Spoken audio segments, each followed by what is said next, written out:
కలబడే కండలేదని రక్షించాల్సిన దేవుడి రాక్షసుడిగా మారుతుంటే కాగితం కడుపు చీల్చుకు పుట్టి రాయడమే కాదు కాల రాయడం కూడా తెలుసని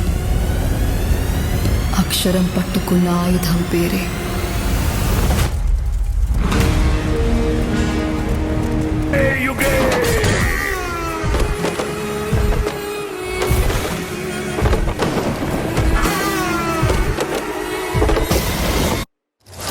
రాక్షసుల్ని వేటాడే బ్రహ్మ రాక్షసుడు వచ్చాడ్రా.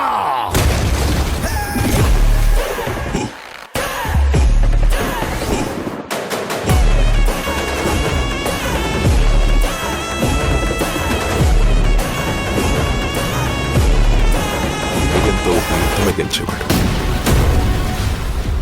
అన్ఫార్చునేట్లీ వాడు ఒక క్రిమినల్ అయ్యాడు సార్.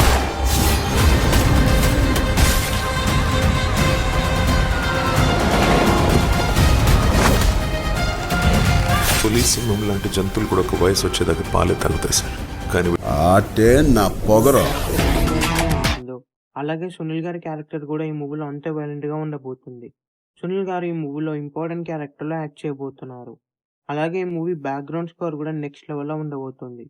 ఏఆర్ రెహమాన్ గారి బ్యాక్గ్రౌండ్ స్కోర్ నెక్స్ట్ లెవెల్ లో ఉంటుంది. అలాగే ఈ మూవీలో కూడా ఉండబోతుంది.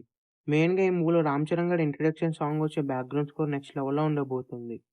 ఈ మూవీ 90% రియల్ లొకేషన్స్ లోనే షూట్ చేశారు. మెయిన్ గా ఫస్ట్ హాఫ్ లో వచ్చే స్పోర్ట్స్ సీన్స్ నెక్స్ట్ లెవెల్ లో ఉండబోతున్నాయి. ఈ మూవీలో జగపతి బాబు గారు కూడా ఇంపార్టెంట్ క్యారెక్టర్ లో యాక్ట్ చేయబోతున్నారు.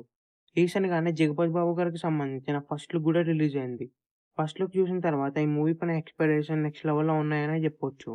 ఈ మూవీలో జాన్వీ కపూర్ హీరోయిన్ గా యాక్ట్ చేస్తుంది. అలాగే ఈ మూవీలో టోటల్ గా 5 సాంగ్స్ ఉండబోతున్నాయి. ప్రజెంట్ ఈ మూవీకి సంబంధించిన ఐటమ్ సాంగ్ షూట్ జరుగుతుంది. ఈ షూట్ తర్వాత ఈ మూవీకి సంబంధించిన టోటల్ షూట్ కంప్లీట్ అవుతుంది. ఆ తర్వాత ఈ మూవీకి సంబంధించిన రిలీజ్ డేట్ ని అనౌన్స్మెంట్ చేయబోతున్నారు. ఈ మూవీని జూన్ 25న రిలీజ్ చేద్దామని ఈ మూవీ ప్రొడ్యూసర్స్ అయితే ప్లాన్ చేస్తున్నారు. ఈ మూవీ థియేటర్స్ లో రిలీజ్ అయితే ఈజీగా 500 నుండి 1000 crores ని గ్రాస్ చేస్తుంది. ఎందుకంటే ఈ మూవీని హిందీలో కూడా రిలీజ్ చేయబోతున్నారు. హిందీలో 1000 crores ని గ్రాస్ చేస్తుంది. ఈ మూవీ థియేటర్స్ లో రిలీజ్ అయ్యి బిగ్గెస్ట్ బ్లాక్ బస్టర్ అవ్వాలని కోరుకుందాం. ఈ వీడియో మీకు నచ్చినట్లయితే లైక్ చేసి షేర్ చేసి ఇలాంటి మరికొన్ని వీడియోస్ కోసం ఛానల్ సబ్స్క్రైబ్ చేయండి.